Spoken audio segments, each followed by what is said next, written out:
चलो आज हम शुरू करें अपना हाइजेनबर्ग का अनसर्टेनिटी प्रिंसिपल 11th केमिस्ट्री का टॉपिक है। ये टॉपिक हम कर रहे हैं हाइजेनबर्ग का अनसर्टेनिटी प्रिंसिपल। ठीक है बच्चों, तो ये है हाइजेनबर्ग अनसर्टेनिटी प्रिंसिपल। इसको याद रखना आपने, हाइजेनबर्ग अनसर्टेनिटी प्रिंसिपल।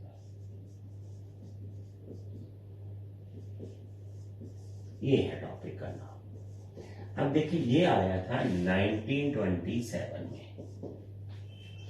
मैंने आपको पहले भी बोला था जब हमने चैप्टर में नील बोर मॉडल एटम किया था, तो उसकी फेलियर अभी बाकी है, क्योंकि फेलियर में फिर वही बात आनी थी कि मेन जो कॉन्सेप्ट था डी ब्रोगली वाला और हाइजेनबर्ग वो एक्सप्लेन नहीं कर पाया।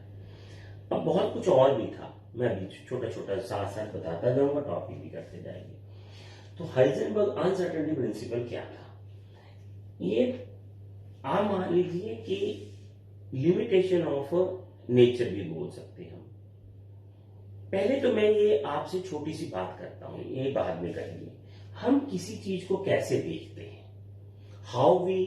How we are able to see anything, हम किसी चीज को कैसे देख पाते हैं। तो पहली बात तो ये है, मान लीजिए देयर इज अ बॉडी, हम कैसे देखते हैं बच्चों? यहां से सूर्य से रेडिएशन आई and then it radiation comes to our eye like this, मान लीजिए ये है, and we are able to see.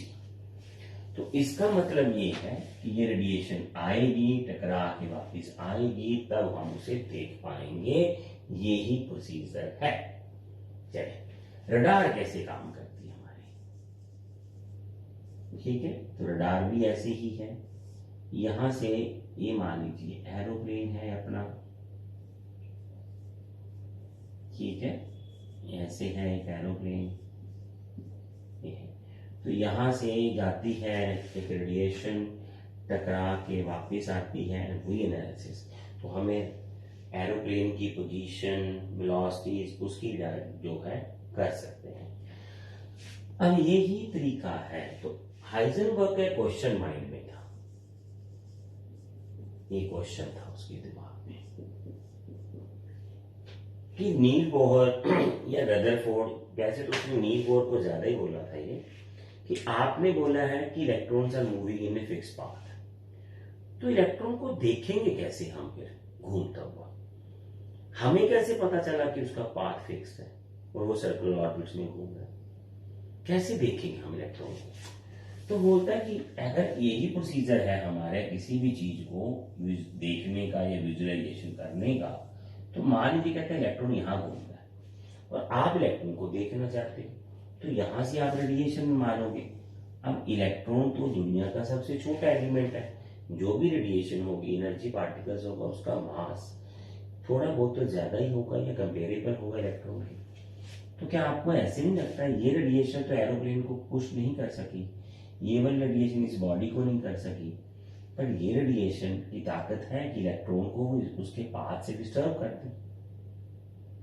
तो हमें जो मेरा कहता है ये सवाल है कि जो फिक्स ऑर्बिट और सर्कुलर पाथ वाली बात करते हो, उसकी वेलोसिटी की बात करते हो, तो वो हम फाइंड कैसे करेंगे? मैथमेटिकल का क्या मतलब हुआ?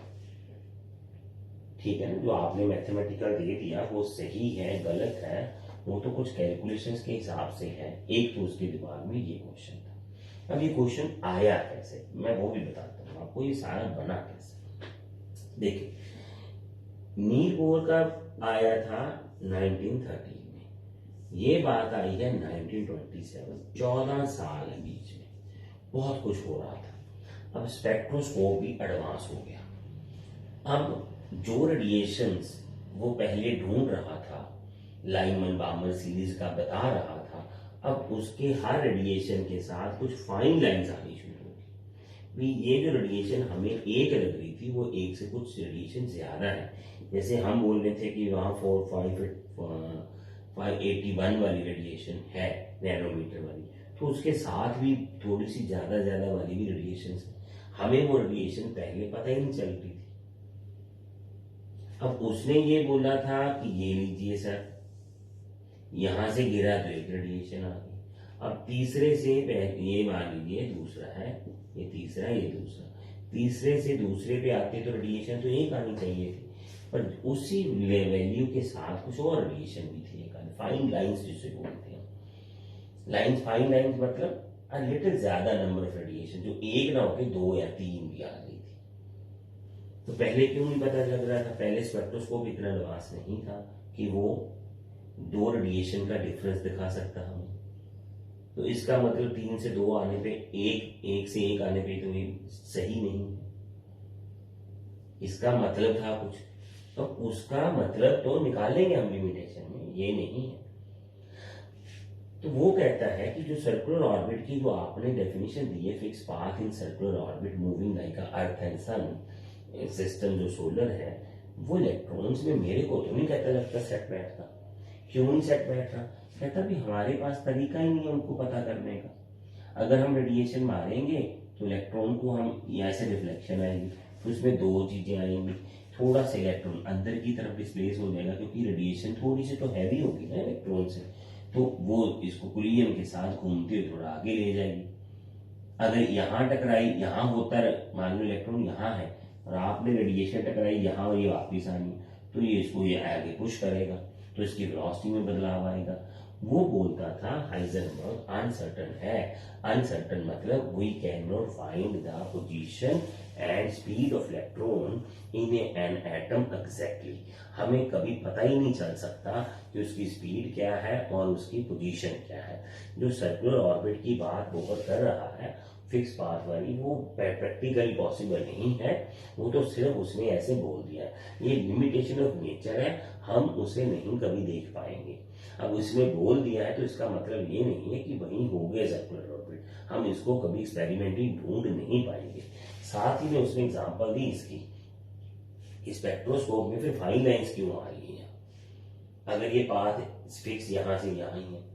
इसका मतलब है कि जो फिक्स पाथ वाली बात है जो हाइजेनबर्ग का सॉरी नील बोर कर रहा है, वो उतना पक्का नहीं है। और हम तो कहता पक्के यकीन के साथ इलेक्ट्रॉन की और पोजीशन और वेलोसिटी जो है एक एटम में बता ही नहीं सकते, because we have only method to जज the electron is by radiation method. और रिफ्लेक्टेड रेडिएशन जब वापिस आएगी वहीं से पोजीशन और उसकी वेलोसिटी का अंदाजा लगा सकते हैं। इलेक्ट्रॉन दिखता तो है। अब हम जो हाइजेनबर्ग बोलता है कि मैं ये बोलता हूं कि हम इसकी पूरी डेफिनेट यकीन सर्टेनिटी से पोजीशन और वेलोसिटी को बता ही नहीं सकते। तो हम जब बताएंगे तो उसमें एरर आएगा। तो वो कहता है इन 1927 में it is impossible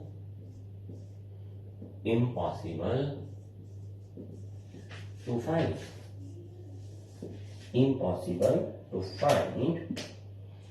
both position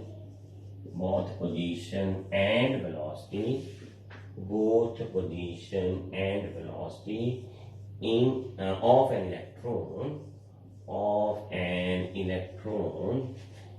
in an atom।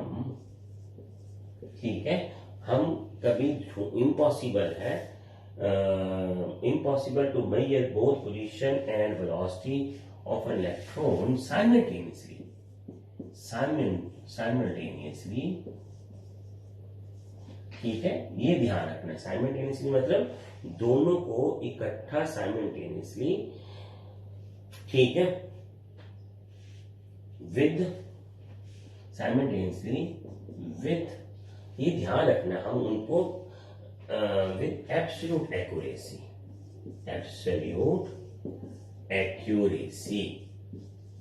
ठीक है। It is impossible to find both position and velocity of an electron simultaneously with accuracy in an atom।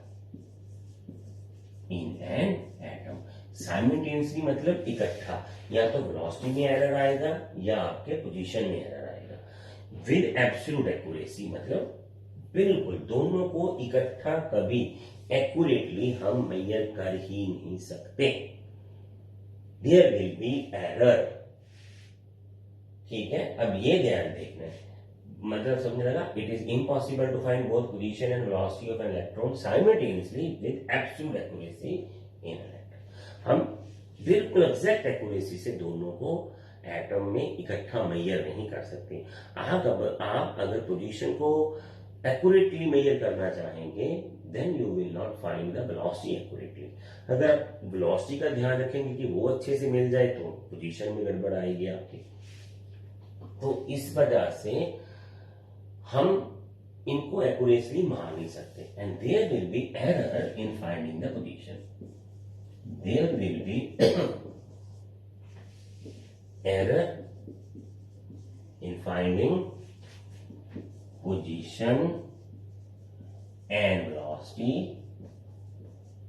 of an electron in an atom। Atom में accurately position और वो नहीं किया जा सकता और उसमें एरर आएगा, अनसर्टेनिटी आएगा। देयर विल बी एरर और अनसर्टेनिटी, ये है वो एरर को अनसर्टेनिटी मानता था, ये ध्यान रखना, ये मैंने लिख दिया, एरर और uncertainty in finding the position and velocity electron दी। और वो आगे बढ़ गया था, the product of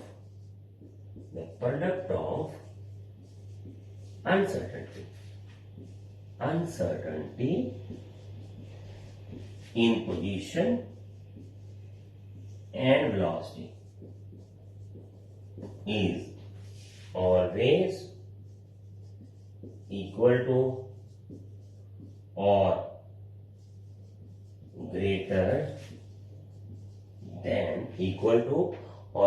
than h by 4 pi, that is delta v x into delta p। अब p तो मोमेंटम बोल दिया था उसने, वो नहीं होता, ऐसे कुछ बात नहीं है। आपको वेलोसिटी ही मैंने बोला, तो वेलोसिटी ये मोमेंटम तो मास के साथ है, मास में तो कोई एरर होना नहीं है, वो फिक्स ही होता है। तो आप इसको लिख लीजिए, बोथ पोजीशन एंड यहाँ मोमेंटम वर्ड कर दीजिए। चलिए, momentum is always equal to or greater than h by 4 pi। delta x error in the position, delta p error in momentum over h by।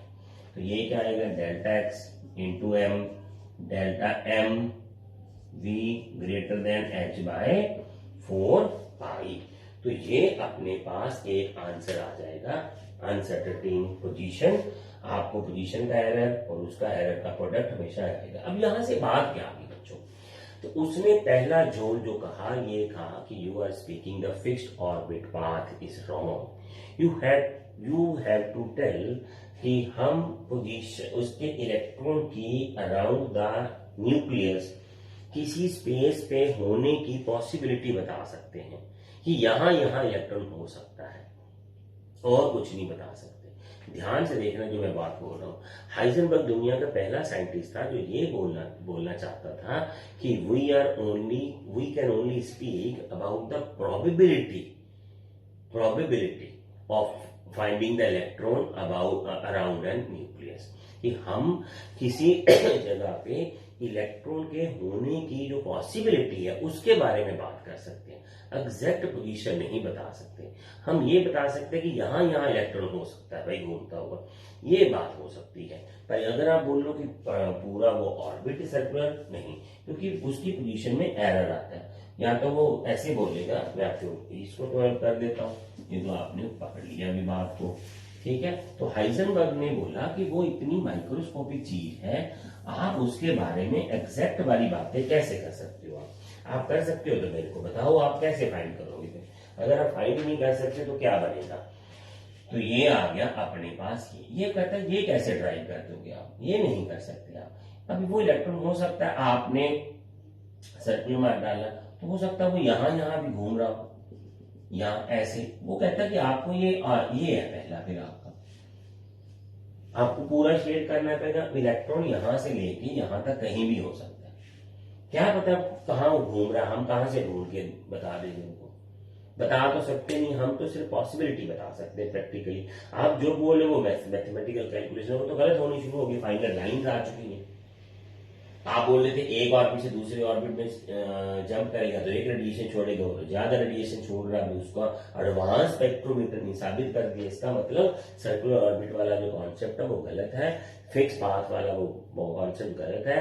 वो हम वही बता सकते हैं कि वो स्पेस प्रोबेबिलिटी राउंड इलेक्ट्रॉन का, हम क्या बोले क्या पता कहाँ घूम रहा है, तो वो प्रोबेबिलिटी जो है वो हो सकती है बच्चों कि हम वो फाइंड कर सकते हैं, हम एग्जैक्ट पाथ नहीं बता सकते।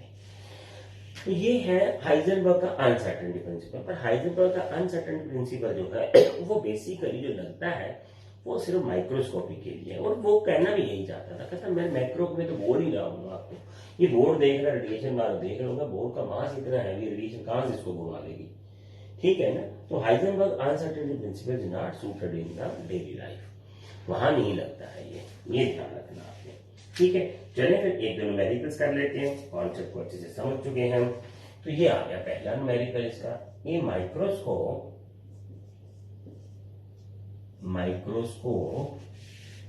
यूजिंग suitable photons, ठीक है, इज एम्प्लॉयड, मैंने लिखा ही क्वेश्चन इसलिए कि थोड़ा और क्लियर हो बात आपको, is employed to locate an electron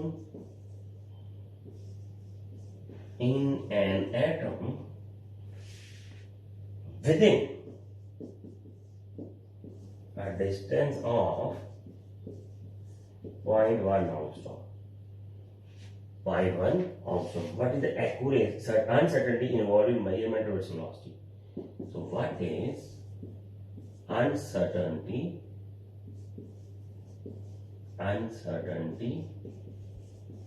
in velocity?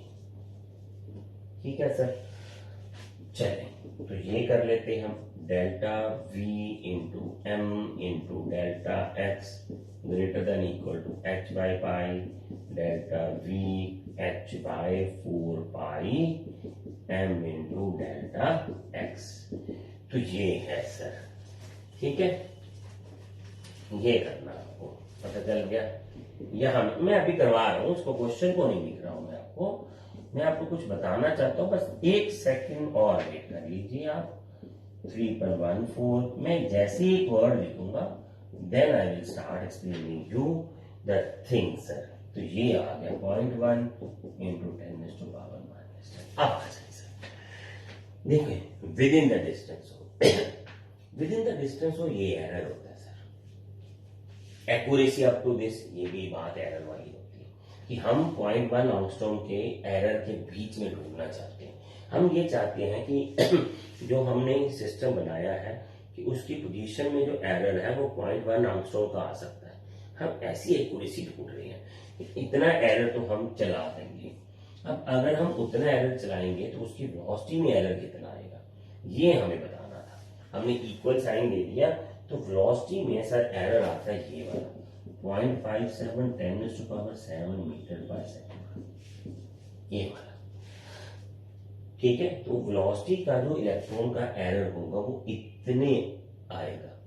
मान लो जो उसकी वेलोसिटी है 4 इंटू 10⁻⁷ मीटर पर सेकंड, आपका एरर ये आ रहा है, हो उसकी ये इससे ज्यादा ये इससे कम आएगी 0.5, इससे ज्यादा ये इससे कम, मैंने ये इसलिए दे दिया कि सेम आ जाए, या तो वो 3.5 या 4.5 कि एक्यूरेसी आगे पीछे हो सकता है ना, ज्यादा भी और कम भी। तो ये है विद इन ए सर्टेन, देखिए microscope using suitable photon is employed to locate an electron in an atom within the distance of this, मतलब इतना एरर कर सकते हैं, इसी डिस्टेंस में हम लोकेट करना चाहते हैं इलेक्ट्रॉन को, इतना ही एरर कर सकते हैं। अगर हम इतना एरर कर सकते हैं तो वेलोसिटी में कितना एरर हो जाएगा, तो आधा आ जाएगा। मान लीजिए उसकी वेलोसिटी 4 इंटू 10⁻⁷ होती तो आधा एरर कर दिया, मान लीजिए उसकी वेलोसिटी नेचुरल आ गई 3.5 है और 4 मेजर हो जाए, या 4 है तो 3.5 मेजर हो जाएगी इंटू 10⁻⁷, तो आप वेलोसिटी में भी एरर मेजर करोगे, ये बात है पक्की। और अब हमने ये देख लिया कि एरर, आप बोलोगे इसका लेना देना क्या है, बच्चों लेना देना तो एटॉमिक स्ट्रक्चर में यही है कि ये बोलता है कि जो रदरफोर्ड एक्सप्रेशन दी है ना कि फाइंड जो सर्कुलर ऑर्बिट होते हैं दो, वो इतनी एग्जैक्ट नहीं है, क्योंकि इसने तो तुक्का लगा दिया, नेचुरली कहीं ना कहीं से कैलकुलेशन को देखा, बनाया, कर दिया। और प्रैक्टिकली कैसे ढूंढेंगे हम इलेक्ट्रॉन को, वो थोड़ी प्रैक्टिकलिटी की बात कर रहा था हाइजेनबर्ग। हाइजेनबर्ग ये बोलता है कि आप एरर करोगे ना, तो एरर वाली बात करो। आप ये बोलो ना कि इलेक्ट्रॉन को एटम पे यहाँ होने की प्रोबेबिलिटी हो सकती है, एग्जैक्ट तो नहीं बोल सकते, why you are using the word exact. तो ये उसके पास बड़ा क्वेश्चन था एक, और ये उसका पॉइंट था। एक गोल्फ बॉल, अब ये थोड़ा बड़ा ले लेते हैं, golf ball of mass 40 gram and a speed 45 meter per second. If the speed can be determined within the accuracy of, if the speed can be measured within the accuracy of 2%, calculate uncertainty in position, यानी delta x. Simple सी बात है बच्चों, delta x. अब delta we क्या है sir?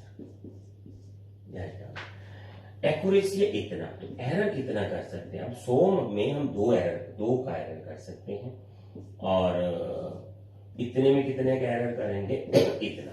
तो ये आ गया आपके पास, एरर आ गया 0.9 मीटर पर second with in the accuracy. मतलब एरर होता है कि हम 2% एरर कर सकते हैं। जो हमने वेलोसिटी 45 फाइंड की हुई है, इसमें एरर इतना हो सकता है, हमारा पॉइंट आ सकता है। तो डेल्टा एक्स जो है वो क्या आएगा? h/4 mass into delta we.